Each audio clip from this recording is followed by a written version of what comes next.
그의 시신 일부는 냄비에서 조리된 상태로 발견되었습니다. 그가 사라졌을 때 모두는 그가 납치되었다고 생각했습니다. 하지만 실제로 그에게 무슨 일이 일어났고 누가 범죄 뒤에 있었는지는 가장 경험 많은 수사관조차 충격시켰습니다. 안젤라 스톨트는 4월 7일 태국 방콕에서 군인 가족의 딸로 태어났습니다. 그녀의 어린 시절은 엄격했지만 부모의 사랑과 존경으로 가득 찼습니다. 어린 시절 안젤라는 또래와 소통하는데 어려움을 겪었고 부모님이 부재시 그녀를 돌보았던 언니 에스더와 자주 충돌했습니다.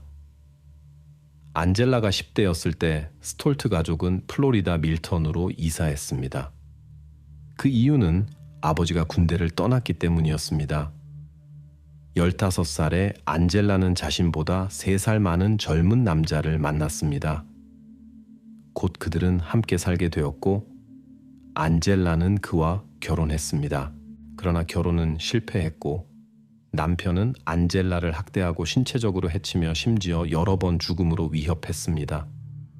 몇 년간의 고통 끝에 안젤라는 이혼하기로 결정했습니다. 20살의 안젤라는 다시 결혼하여 아이를 낳았고 이는 그녀에게 어느 정도 위안을 주었습니다. 동시에 그녀는 불안장애와 우울증 진단을 받았고 항구울제 치료를 시작했습니다. 정신적 문제 외에도 안젤라는 신체적 불편함으로도 고통받았습니다. 그녀는 갑상선 없이 태어나 여러 치료가 필요했고 이는 그녀의 신체 상태에 크게 영향을 미쳤습니다. 이로 인해 안젤라는 움직임에 어려움을 겪었고 이는 그녀의 일상활동과 생활 방식을 제한했습니다. 두 번째 결혼이 실패한 후 안젤라는 23세에 아이와 함께 혼자가 되었습니다. 9학년에서 학교를 중퇴한 이후로 교육을 받지 않았기 때문에 안젤라는 자신과 아이를 부양할 수 있는 일자리를 찾는 것이 매우 어려웠습니다. 재정적 상황 때문에 안젤라는 자신을 재정적으로 지원할 수 있는 남자가 필요하다고 결정했습니다. 25세에 그녀는 다시 결혼하여 두 번째 딸을 낳았습니다. 가족은 플로리다 루시아 카운티로 이사했습니다. 재혼 후 안젤라는 새로운 문제에 직면했습니다. 그녀는 낮은 갑상선 호르몬 수치로 인한 공황 발작에 시달렸습니다. 그녀는 불편함을 주는 강한 약을 복용해야 했습니다. 이런 문제에도 불구하고 안젤라는 집을 아늑하게 만들기 위해 노력했습니다. 그녀는 이웃들과 소통하려고도 노력했지만 때때로 그들은 그녀의 행동을 이상하게 여겼습니다.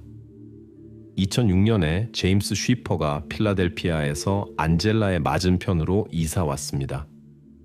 그는 리무진 운전사로 일했으며 친절하고 쾌활한 성격으로 알려져 있었습니다. 제임스는 이전 결혼에서 이미 자녀가 있던 캔디 메디나와 17년 동안 관계를 맺고 있었습니다. 제임스와 함께 캔디는 2명의 자녀를 더 낳았고 이들은 안젤라의 아이들과 거의 같은 나이였습니다. 아이들은 자주 함께 놀았고 쉬퍼 가족과 안젤라 가족의 친구가 되었습니다.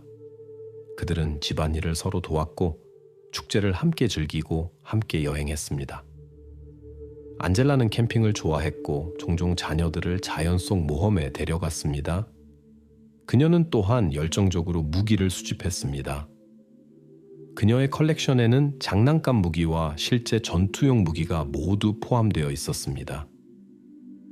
집에 있는 총은 장전되어 있지 않았지만 안젤라는 각 무기마다 탄약을 가지고 있었습니다. 그녀의 삶이 표면적으로는 행복해 보였지만 그녀의 결혼은 서서히 깨지고 있었습니다. 어느 날 그녀의 남편은 짐을 싸서 안젤라를 영원히 떠났습니다. 처음에 안젤라는 안도했습니다. 남편이 그녀를 충분히 잘 대우하지 않았다고 느꼈기 때문입니다. 그러나 곧 그녀는 재정적 어려움에 빠졌고 아이들과 함께 혼자 남겨졌습니다. 재정적 지원을 구하기 위해 안젤라는 반복적으로 친척들에게 연락하여 대출을 부탁했습니다. 불행히도 받은 자금은 증가하는 지출을 충당하기에 충분하지 않았습니다. 2012년 10월 이웃 제임스가 그녀의 재정적 어려움에 대해 특이한 해결책을 제안했습니다. 그는 안젤라에게 매월 230달러의 장애 연금을 받을 것을 제안했습니다. 대신에 그녀는 매월 지출을 위해 100달러를 받을 것입니다. 안젤라는 처음에 어려움과 법적 위험을 두려워하여 제안을 거절했습니다. 하지만 제임스는 그녀를 강요했고 결국 그녀는 동의했습니다. 그들은 사회보장국과 은행에 가서 공동 계좌를 개설했습니다. 제임스는 지불금을 정산하기 위해 수표를 미리 발행하기로 주장했는데 이는 나중에 미래 문제의 전조로 밝혀질 것입니다. 제임스가 계좌에서 너무 많은 돈을 쓰기 시작하면서 어려움이 시작되었습니다. 안젤라는 재정적 위기를 막으려고 노력했지만 제임스는 그녀의 은행 카드 번호를 알아냈고 정기적으로 수백 달러를 인출하기 시작했습니다. 이는 상황이 심각해질 때까지 계속되었습니다. 처음에 제임스는 돈을 갚았지만 시간이 지남에 따라 사회보장은 그의 지불금 일부를 보류하기 시작했습니다. 이로 인해 제임스는 심각한 재정적 어려움에 처했습니다. 그는 자신의 빚을 갚기 위해 모든 지불금이 긴급히 필요했습니다. 가족과 함께 살던 집에 여러 달 월세를 포함해서요. 2013년 초 제임스는 어려운 재정 상황에 처해 있었습니다. 그리고 강제 퇴거 위협을 받고 있었습니다. 재정적 문제를 해결하기 위해 그는 주택에 필요한 금액을 초과하는 추가 자금이 긴급히 필요했습니다. 제임스는 안젤라가 아버지에게서 4,000달러를 빌리도록 주장했습니다. 그러나 안젤라는 건강 문제로 고통받고 있는 노령의 아버지를 끌어들이고 싶지 않았습니다. 그리고 제임스를 돕기 위한 다른 방법을 찾았습니다. 2013년 4월 상황은 더욱 악화되었습니다. 안젤라는 수표를 정산하기 위한 선불을 제공하기를 거부했습니다. 4월 3일 그들은 재정 문제를 논의하기 위한 만남을 약속했습니다. 안젤라는 이른 아침에 제임스를 직장에서 데리고 집으로 왔습니다. 아이들이 침대에 있을 때 안젤라와 제임스는 재정적 지원에 대해 이야기하기 위해 부엌에 머물렀습니다. 그들은 아버지를 재정적으로 어떻게 지원할 수 있을지 생각하면서 뭔가를 마셨습니다. 이 시점에서 안젤라는 아버지에게서 빌린 진통제를 제임스에게 주기로 결정했습니다. 그녀는 특히 알코올과 함께 사용되었을 때 약물의 진정 효과를 알고 있었고 이를 자신의 이점으로 활용하기로 결정했습니다. 제임스가 불편함을 느끼자 안젤라는 그를 근처 묘지로 운전해 가기로 결정했습니다. 차 안에서 그들은 심각한 대화를 시작했습니다. 그러나 안젤라가 제임스에게 더 이상 수표를 발행하고 싶지 않다고 알렸을 때 분위기가 바뀌었습니다. 이 결정은 제임스에게 분노 반응을 일으켰고 그는 공격적으로 돈을 요구하기 시작했습니다. 위급한 상황에서 안젤라는 자동차 뒷좌석에 있는 상자에서 얼음 송곳을 집어들었고 절망 속에서 그것으로 제임스의 눈을 찔렀습니다. 하지만 그는 계속 공격했고 그래서 안젤라는 목에 감은 밧줄로 그를 멈추도록 강요되었습니다. 제임스가 더 이상 움직이지 않자 충격을 받은 안젤라는 얼음 송곳으로 다시 한번 찔렀습니다. 이번에는 그의 다른 눈을 찔렀습니다. 어려운 결정에 직면하여 안젤라는 경찰에 신고하는 것을 고려했지만 자신을 믿어주지 않을까봐 그리고 아이들을 잃을까봐 두려웠습니다. 경찰과의 만남을 피하고 자동차를 깨끗하게 유지하기 위해 그녀는 제임스의 머리를 랩으로 감싸고 그를 조수석에 앉힌 채로 집으로 운전했습니다. 집에서 안젤라는 차고에 차를 주차했습니다. 그곳에서 그녀는 칼과 톱으로 제임스의 시신을 조각냈습니다. 그런 다음 그녀는 시신 부분을 부엌으로 가져가 오븐에 넣어 모든 증거를 없애려고 했습니다. 잠시 생각한 후 안젤라는 오븐의 연기와 자극적인 냄새가 그녀를 드러낼 수 있다는 것을 깨달았습니다. 그녀는 빠르게 원래 계획을 바꿨습니다. 안젤라는 부분을 화구에서 요리하기 시작했고 나머지는 쓰레기 봉투에 싸서 집 뒤의 숲에 버렸습니다. 이 과정에서 그녀의 아이들이 도왔는데 그녀는 그들에게 전날 밤 차로 치웠다고 주장한 사슴의 시체를 처리하고 있다고 말했습니다. 같은 시간에 제임스의 아내 캔디는 그의 갑작스러운 실종에 대해 걱정하기 시작했습니다. 제임스는 템프에서 고객들을 서비스한 후 집에 오지 않았고 다음 예약을 놓쳤습니다.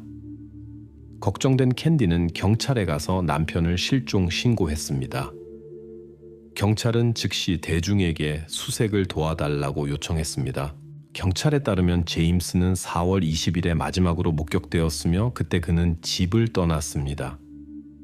실종 공고에서 제임스는 약 180cm 키에 120kg 몸무게, 갈색 눈과 갈색 머리를 가진 남자로 묘사되었습니다. 그의 특별한 특징으로는 여러 문신이 있었습니다. 목에 기린고 문구, 오른쪽 종아리에 메탈리카 밴드의 해골, 그리고 오른쪽 팔뚝에 NGC라는 단어가 새겨져 있었습니다. 캔디는 수사관들에게 16세 아들 타일러가 아버지로부터 문자 메시지를 받았다고도 말했습니다. 메시지에는 제임스가 돈을 빚지고 있어서 잠적해야 한다고 적혀 있었습니다. 그러나 가족 전체는 메시지의 진위성을 의심했고 제임스가 사라질 수 있다는 것을 의심했습니다. 그들은 재정적으로 그에게 의존하고 있었고 그가 결코 가족을 떠나지 않을 것이라고 믿었기 때문입니다. 수사 중에 수사관들은 제임스의 직장을 방문하여 그의 밴이 제대로 주차되어 있는 것을 발견했습니다. 이 발견은 이미 복잡한 그의 실종 수사에 새로운 질문을 던졌습니다. 제임스의 작업용 차량을 수색하면서 수사관들은 그의 현재 위치에 관한 단서를 찾지 못했습니다. 제임스의 상사인 피트 해링턴은 경찰에게 제임스의 위치에 관한 정보가 없다고 말했습니다. 제임스가 사라진 날, 그의 직장에서는 특이한 일이 일어나지 않았습니다. 그러나 회사에서 정비공으로 일하는 존은 다른 이야기를 했습니다. 그는 제임스를 마지막으로 살아있는 상태로 본 것이 검은색 차를 타고 떠난 새벽 3시경이라고 주장했습니다. 존은 또한 제임스가 심각한 도박 문제가 있었고 많은 빚을 쌓았다고 말했습니다. 게다가 존은 제임스와의 관계가 긴장되었다고 인정했고 몇 주 전에 심지어 그들이 싸웠다고도 말했습니다. 이러한 정보에도 불구하고 경찰은 존을 제임스의 실종과 연결시킬 수 있는 충분한 증거를 찾지 못했습니다. 따라서 존은 주요 용의자 목록에서 제외되었습니다. 수사관들은 제임스의 리무진 GPS 데이터를 사용하여 조사를 계속했습니다. 그들은 제임스가 마지막 여행에서 방문한 모든 장소를 방문했습니다. 그러나 이러한 장소를 철저히 조사한 후에도 그들은 이상한 점이나 그의 실종에 관한 단서를 찾을 수 없었습니다. 오랜 경험을 가진 형사 존 브래디는 어려운 사건에 직면합니다. 제임스, 그 남자는 공중으로 사라진 것 같습니다. 그의 실종 후 며칠 동안 경찰은 엄청난 속도로 수사했습니다. 한편 안젤라는 증거를 제거한 것으로 보입니다. 그녀는 제임스의 휴대폰과 운전면허증을 근처 공원에 몰래 묻었습니다. 또한 안젤라는 냄비와 프라이팬을 쓰레기통에 버리고 자동차 바닥 매트를 호수에 던졌습니다. 경찰은 다양한 단서를 따라갔고 제임스가 재정적 문제를 피하기 위해 스스로 사라졌을 수 있다고 의심했습니다. 그의 아내 캔디는 그러나 반대로 확신했습니다. 그녀는 수사를 계속하라고 주장했습니다.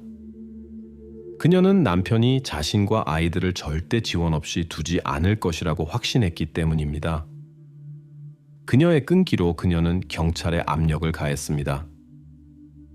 사건의 돌파구는 경찰이 제임스의 휴대폰 기록을 확인했을 때 왔습니다. 그가 안젤라의 이웃과 통신해왔던 것으로 밝혀졌습니다. 초기 신문에서 안젤라는 며칠 전에 제임스를 본 것을 부인했습니다. 그러나 나중에 그녀는 자신의 진술을 바꾸고 제임스가 자신의 은행 계좌가 없었기 때문에 재정 문제에서 그를 도왔다고 말했습니다. 그녀가 마지막으로 본 것은 4월 5일이었습니다. 이는 4월 2일 이후로 그를 보지 못했다고 주장한 제임스 가족의 진술과 모순되었습니다. 안젤라는 하루가 지날수록 더 수수께끼처럼 행동했습니다. 특히 약을 중단한 후에는 악몽과 편집증적 생각을 가졌습니다. 어느 날 파견자 에스더는 불안한 전화를 받았습니다. 안젤라가 부모님 집에 나타나 심각한 범죄를 저질렀다고 고백했고 그 결과 형사 수사가 시작되었습니다. 4월 20일에 예상치 못한 일이 발생했습니다. 안젤라의 자매는 비상 전화로 연락하여 안젤라의 이상한 행동에 대해 보고하고 그녀의 자살 의도에 대한 우려를 표명했습니다. 이에 즉시 경찰 순찰차가 안젤라의 아파트로 파견되었습니다. 경찰이 도착했을 때 안젤라는 변호사 입회해서도 경찰관과 대화하기를 거부했습니다. 따라서 그녀는 정신 상태를 결정하기 위해 의학적 검사를 받으러 보내졌습니다. 의사들이 검사를 수행하는 동안 경찰은 그녀의 아파트에 대한 수색 영장을 받았고 그곳은 공포의 집으로 밝혀졌습니다.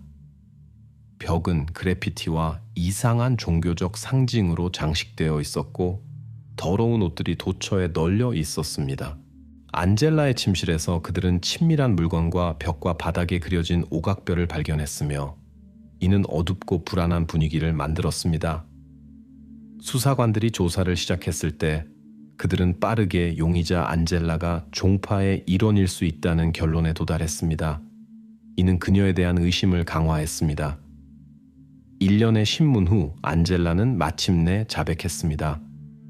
그녀는 제임스의 시신을 어떻게 해체했는지 그리고 그것을 어떻게 준비하고 있었는지 자세히 설명했습니다. 그런 다음 안젤라는 수사관들을 희생자의 휴대폰을 묻었다고 주장하는 장소로 안내했습니다. 그녀는 정기적으로 그곳에 돌아와 휴대폰을 충전하여 제임스가 여전히 살아있다는 환상을 만들었다고 말했습니다. 그러나 수사관들은 그녀의 이야기에 대한 증거가 필요했습니다. 따라서 안젤라는 그들을 중앙 플로리다의 다양한 장소로 안내하며 그곳의 시신 부분을 처리했다고 주장했습니다. 오스틴의 숲 지역에서 경찰은 쓰레기 봉투에 담긴 시신의 잔해를 발견했습니다. 그 중에는 대퇴골, 무릎뼈 및 기타 연조직이 포함되어 있었지만 머리와 몸통은 없었습니다. 또한 제임스가 실종되기 전에 입었던 것과 일치하는 의류 항목들이 발견되었습니다. 수사관들은 법의학 검사 결과가 안젤라가 어떻게 희생자를 죽였는지에 대한 빛을 비추기를 희망했습니다. 불행히도 전문가는 정확한 사망 원인을 결정할 수 없었습니다. 그러나 DNA 분석은 발견된 신체 부위가 제임스의 것임을 확인했습니다. 검찰은 범행 동기에 대한 그들의 버전을 설명하고 탐욕을 중심에 두었습니다. 그들은 제임스가 공식적으로 살아있는 것으로 간주되는 동안 그의 월간 사회보장 지불금 $230가 계속해서 안젤라와의 공동 은행 계좌로 흘러들어갔음을 강조했습니다. 이는 그들의 주장에서 중요한 요점이었습니다. 검찰은 더 나아가 안젤라가 제임스에게 의식을 잃게 하는 약물을 투여한 다음 그의 생명을 앗아갔다고 주장했습니다. 그들은 안젤라가 제임스가 그의 계좌에서 지속적으로 너무 많은 돈을 쓰는 것에 너무 화가 나서 살인을 계획하고 실행했다고 주장했습니다. 검찰의 증거의 핵심은 안젤라가 사건 몇 시간 전에 비닐 시트와 고무장갑을 구입했다는 것이었습니다. 검찰은 이를 그녀가 고의로 행동했다는 증거로 보았습니다. 증거가 수집되고 그녀가 자백한 후 안젤라는 보석 없이 카운티 감옥에 수감되었습니다. 그녀는 2급 살인, 증거 개조, 시신 훼손 혐의로 기소되었습니다. 2014년 9월 안젤라의 변호사는 그의 의뢰인이 플로리다 법에 의거하여 자기 방어로 행동했다고 주장했습니다. 그러나 랜더 로이터 판사는 이 신청을 거부하고 사건을 재판으로 보냈습니다. 재판은 2014년 12월 1일에 시작되었습니다. 재판 중 검찰은 안젤라의 자매와 딸을 증인으로 불렀습니다. 그들은 안젤라가 제임스를 죽이기 위해 불법 물질을 사용했다고 그들에게 고백했다는 것을 확인했습니다. 안젤라의 17세 딸은 집에서 이상하고 식별할 수 없는 냄새에 대해 어머니에게 물었습니다. 처음에 안젤라는 오븐에서 나온 죽은 쥐의 냄새라고 말하며 의심을 돌리려고 했습니다. 그러나 곧 그녀는 진실을 밝혔습니다. 안젤라는 딸에게 이웃이 자신을 죽이겠다고 위협했기 때문에 그를 죽였다고 고백했습니다. 안젤라가 법정에서 증언했을 때 그녀는 매우 긴장해 보였습니다. 그녀는 검은색 옷을 입고 긴 갈색 머리에 안경을 쓰고 있었습니다. 정기적으로 그녀는 배심원들을 향해 돌아서서 떨리는 목소리로 말했습니다. 안젤라는 그녀가 공원에 묻은 제임스의 서류인 경찰을 위한 증거를 의도적으로 확보하려고 했다고 밝혔습니다. 그녀는 또한 토브로 제임스의 시신을 어떻게 조각냈는지에 대한 끔찍한 세부 사항을 말했습니다.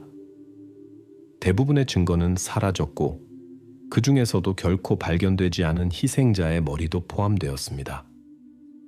경찰은 희생자의 많은 뼈들만 찾을 수 있었습니다.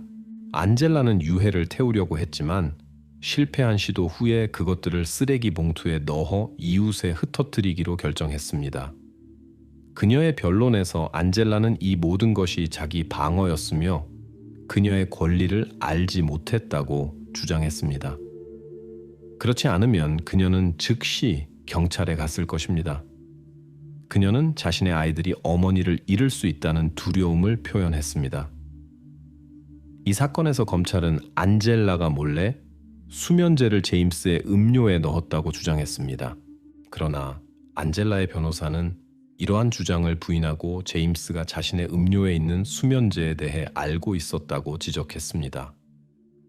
변호사에 따르면 안젤라는 그를 죽일 의도가 없었으며 단지 그를 그녀의 두 아이들로부터 멀리 떨어뜨리려고 했습니다. 특히 그녀가 추가적인 재정 지원을 거부한다고 그에게 알린 후에요. 이 소식은 제임스의 분노를 일으켰습니다. 피고인은 차 안에서 어떻게 갈등이 발생했는지 설명했습니다. 그녀에 따르면 제임스는 그녀의 거절에 화가 나서 그녀의 어깨를 잡고 그녀와 그녀의 아이들을 위협했습니다.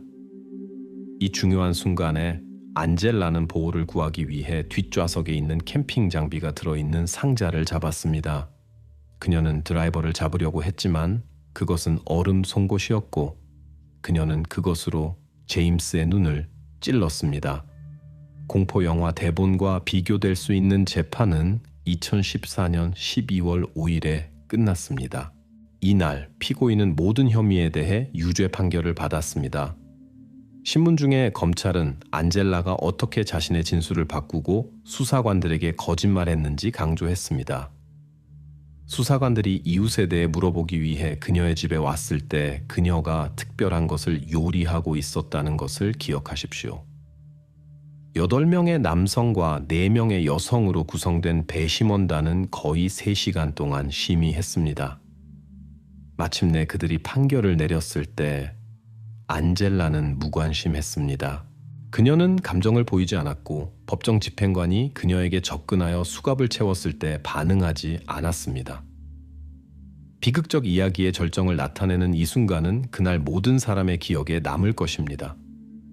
42세의 안젤라는 가석방 없는 종신형을 선고받았습니다.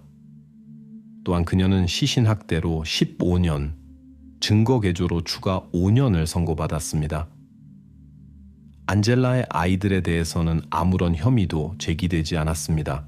검찰의 견해로는 아이들이 고의로 어머니를 범죄 행위에 도왔다는 설득력 있는 증거가 없었습니다. 아이들은 죽은 사슴의 유해를 처리하고 있다고 믿었습니다. 그녀의 자백 덕분에 당국은 머리와 몸통이 결코 발견되지 않은 제임스의 실종과 관련된 범죄를 해결할 수 있었습니다. 이 자백은 수사에서 핵심적인 순간으로 판명되었고 당국이 신비롭고 수수께끼 같은 범죄를 추적할 수 있게 했습니다. 이 사진에는 다이애나 페어차일드가 있는데 사진이 찍힐 당시 그녀는 7살이었습니다. 이 사진이 찍힌 며칠 후 그녀는 집에서 흔적도 없이 사라졌습니다. 수색은 아무런 결과를 가져오지 못했고 곧 그녀의 가족은 그녀의 실종이라는 슬픈 진실을 받아들여야 했습니다. 다이애나의 실종 뒤에는 언뜻 보기에는 평범한 사람, 커티스 딘 앤더슨이라는 지역 택시 운전사가 있었습니다. 나중에 그는 그와 비슷한 사건들에 연루되어 있었고 총 사건 수는 13건에 달했습니다. 이러한 범죄들은 용감한 소녀의 지혜가 없었다면 처벌받지 않고 넘어갈 수 있었을 것입니다. 그 소녀는 범인을 속여 작은 마을의 평화와 안정을 되찾는 데 기여했습니다. 난 이런 일이 실제로 일어날 수 있다고 생각해 본 적이 없어요.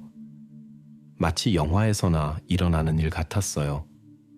나는 빨리 집에 돌아가는 것을 꿈꿨어요. 마드시 산체스가 말합니다. 2001년 8월 12일은 캘리포니아 발레오를 환하게 비추는 밝고 햇살 가득한 여름날이었습니다. 많은 주민들에게 이날은 다른 날과 다름없었지만 마드시 산체스에게는 특별했습니다. 그녀는 생일을 맞이했습니다. 평소처럼 학교 후 오빠를 기다리는 대신 그녀는 이날 축하 파티를 기대하며 혼자 집으로 갔습니다. 보통 마드시는 오빠를 기다려 함께 집에 가곤 했습니다. 하지만 오늘 그녀의 생일에 그녀는 집에 있고 싶어 참을 수 없었습니다. 그녀의 어머니는 이미 파티를 위한 모든 준비를 마쳤습니다. 선물과 맛있는 음식에 대한 기쁨과 기대로 가득 찬 마드시는 집에 거의 도착했을 때 누군가가 자신을 지켜보고 있다는 느낌을 받았습니다. 마드시는 그 순간을 기억합니다. 집에서 한 블록 떨어진 곳에 있었을 때 차 안에 한 남자가 나를 계속 쳐다보고 있는 것을 알아차렸어요. 그녀는 뭔가 잘못되었다고 느꼈고 직감적으로 길 건너편으로 가려고 했습니다. 낡은 차와 그 남자를 뒤로하고 생일을 기대하며 마드시는 그 느낌을 무시하고 계속 걸어갔습니다. 차를 지나갈 때 낯선 사람과의 눈 맞춤이 그녀에게 불안감을 일으켰습니다. 그녀가 차 뒤쪽 근처에 있을 때 그 남자는 그녀를 멈추게 하고 도움을 요청했습니다. 그는 오토바이 사고를 당했고 이제 등 부상으로 인해 차 안에 떨어진 테이프를 집을 수 없다고 말했습니다.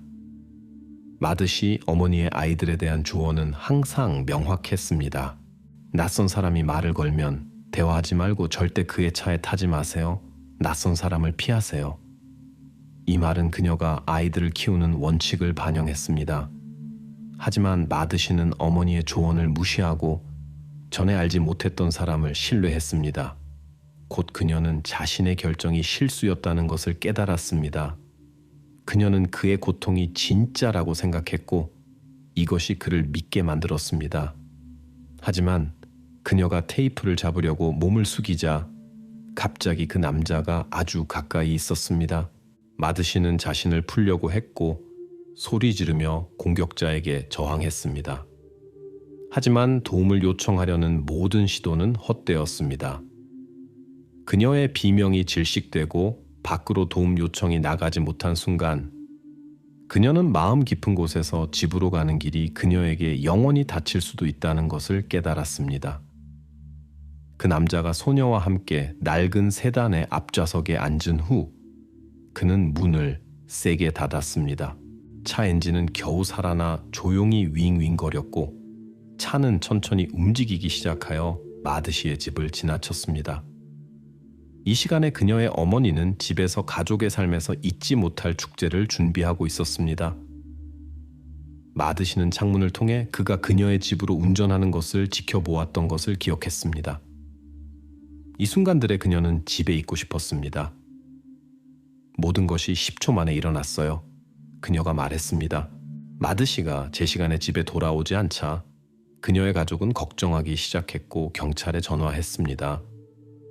이는 발레회에서 대규모 수색을 촉발시켰고 경찰은 모두에게 산체스 가족의 실종된 구성원을 찾는데 도움을 요청했습니다. 그들은 그녀가 마지막으로 오후 3시경에 목격되었다는 것만 알고 있었고 그 이상은 알려지지 않았습니다.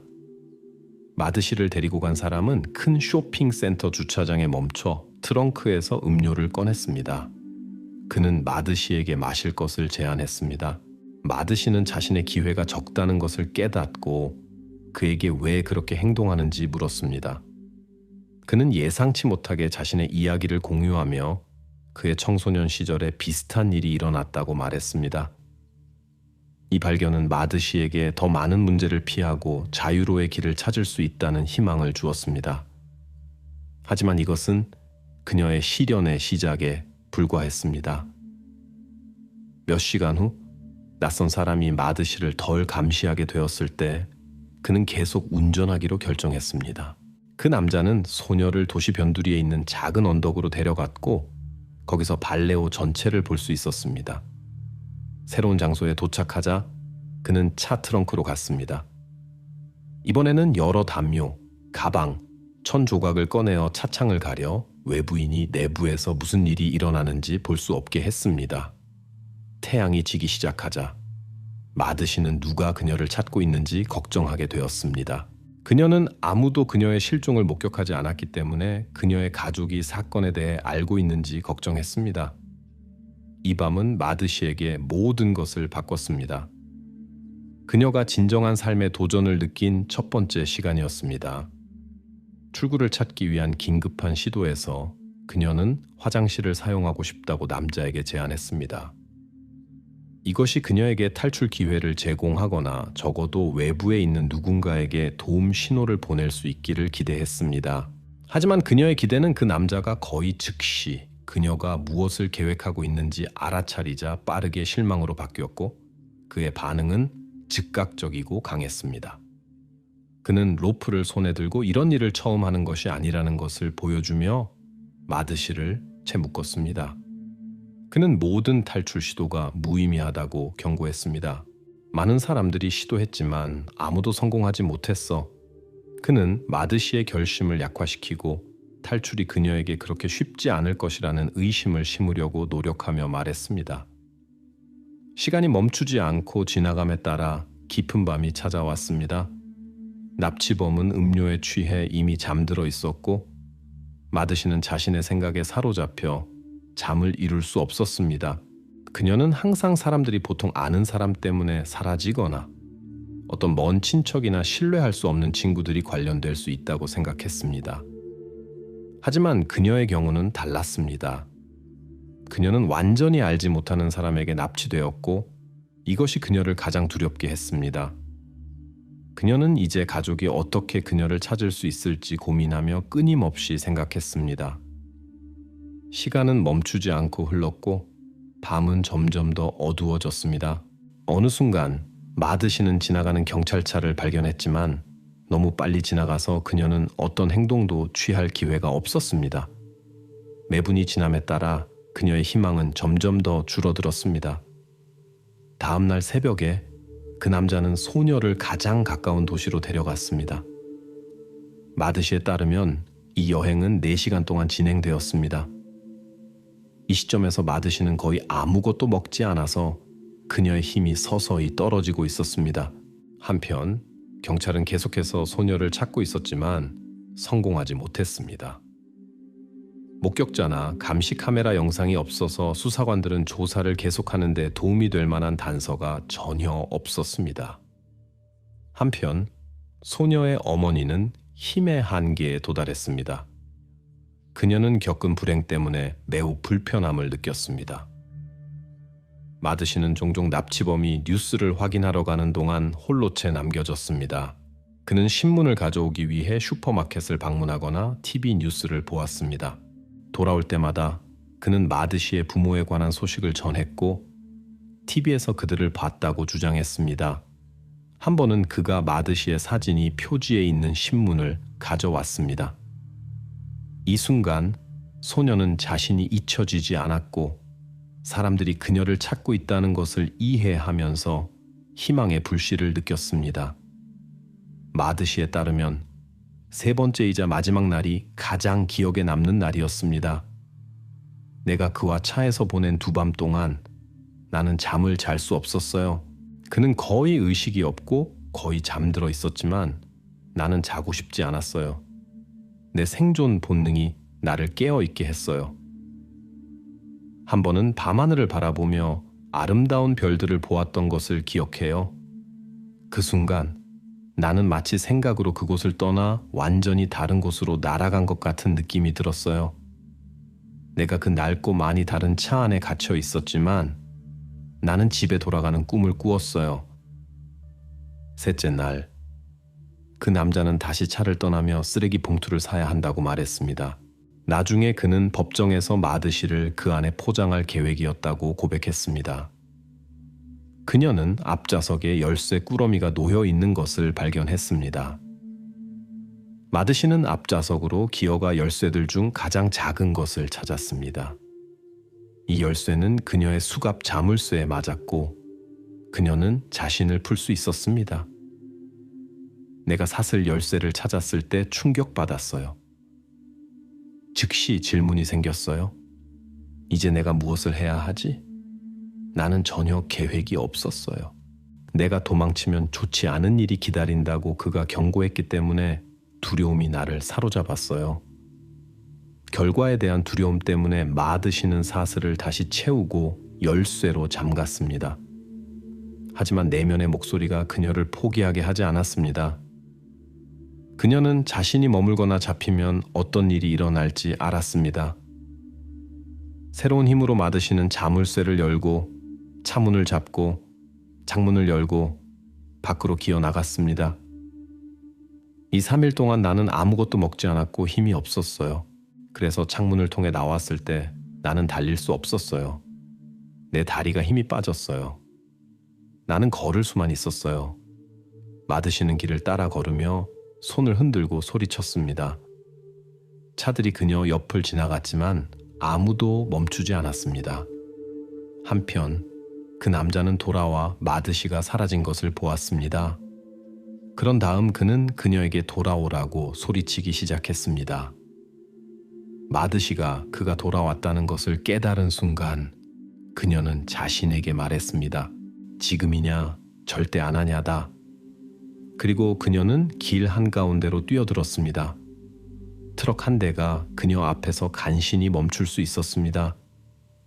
그 순간에 그가 지나가지 않고 멈추지 않았다면 나는 지금 여기 있지 않을 거라고 생각해요. 마지막 힘을 다해 마드시는 운전자에게 다가가 말했습니다. 제 이름은 마드시 산체스입니다. 저는 납치되었어요. 이 남자가 저를 3일 동안 그의 채 가두고 있었어요. 그 남자는 도망치려고 했지만 트럭 운전사는 마드시가 갇혀있던 차의 번호판을 기록할 수 있었습니다. 그는 내 영웅이에요. 나는 그를 매우 존경해요.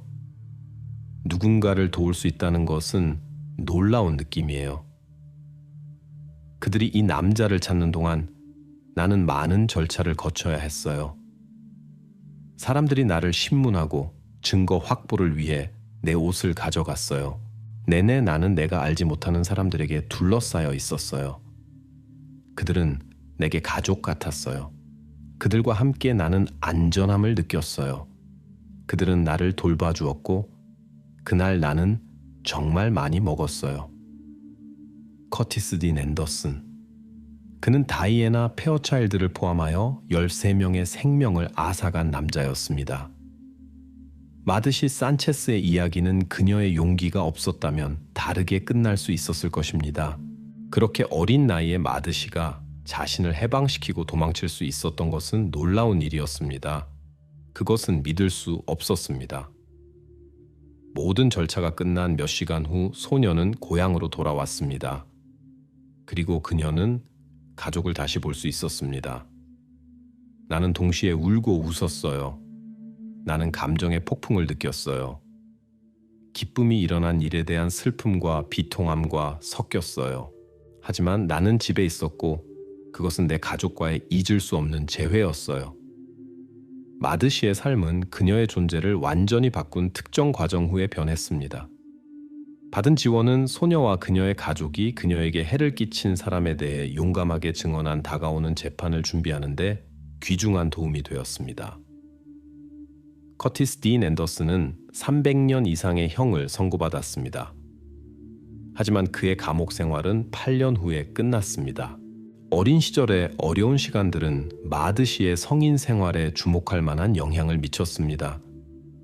12살 때 그녀는 나쁜 환경에서 어울리기 시작했고 알코올을 소비하고 무모하게 행동했습니다. 그녀의 사례를 다루던 관리자들은 마드시가 어린 시절 경험의 슬픈 결과인 자신의 존재를 소중히 여기지 않는 것을 보고 실망했습니다. 과거로 인한 그녀의 행동이 이미 존재하는 문제보다 더 복잡한 상황으로 이어질 수 있다는 것은 분명했습니다. 2009년 마드시가 16살이 되었을 때 길에서의 불쾌한 사건이 그녀의 삶을 근본적으로 바꿨습니다. 그녀는 상당히 손상된 차량의 승객이었습니다. 사고는 그녀의 건강에 상당한 영향을 미쳤고 그녀는 다시 한번 정상적인 삶을 위해 싸워야 했습니다. 이 순간은 그녀의 삶의 전환점이 되었습니다. 신체적, 감정적 불편함 외에도 마드시는 사고 직후 자신이 임신했다는 것을 발견했습니다. 그녀는 이것을 삶의 변화를 동기부여하는 운명의 징조로 보았습니다. 그녀는 과거의 실수와 어려움을 돌아보지 않기로 결정하고 더 나은 미래로 가는 길을 구축하기 시작했습니다. 어려움을 겪은 후 마드시는 16년 동안의 자아 발견 여정을 거쳤습니다.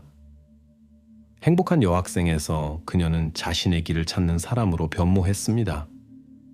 하지만 그녀는 불편함을 힘으로 바꿀 수 있었고 삶의 어려움에 직면한 다른 사람들을 돕기 시작했습니다. 어머니인 산체스 부인과 함께 그들은 필요한 사람들을 돕기 위한 재단을 설립했습니다. 그들은 위기를 극복하는 조언을 제공할 뿐만 아니라 실종된 사람들을 찾는 데 도움을 주고 전단지를 만들고 배포하며 자원봉사 그룹을 조직하고 그러한 사례에 관심을 끌기 위해 미디어와 협력합니다. 이러한 노력 덕분에 마드시는 평화와 삶의 목적을 찾았습니다. 이제 그녀와 산체스 부인은 상실을 경험하거나 비슷한 불쾌한 사건을 겪은 사람들을 돕습니다. 그들의 일은 고통을 완화시키고 많은 사람들이 환경에 맞서 싸우고 선한 것을 믿도록 영감을 줍니다. 마드시는 어려운 상황에 처한 가족들을 위한 3가지 중요한 단계를 강조했습니다. 첫째, 그들은 즉시 경찰에 가족 구성원의 실종을 알립니다. 둘째, 그들은 미소 짓는 모습과 짖지 않는 모습의 사진을 포함하여 실종된 사람의 개인 물품을 수집하고 옷, 칫솔, 빛과 같이 신원 확인에 도움이 될 수 있는 물품도 수집합니다. 셋째, 그들은 지원 그룹을 형성합니다. 왜냐하면 이런 상황을 혼자서 처리하는 것은 매우 어렵기 때문입니다. 깊은 슬픔과 낮은 자존감에 빠지지 않는 것이 중요합니다. 무기력하게 자기 연민에 빠지는 대신 그들은 싸우고 앞으로 나아갈 힘을 찾습니다. 그들은 슬픔이 우세하지 않도록 수색에 집중하여 삶을 즐길 기회를 놓치지 않습니다. 왜냐하면 삶은 지나갈 수 있고 잃어버린 시간에 대한 후회만 남길 수 있기 때문입니다.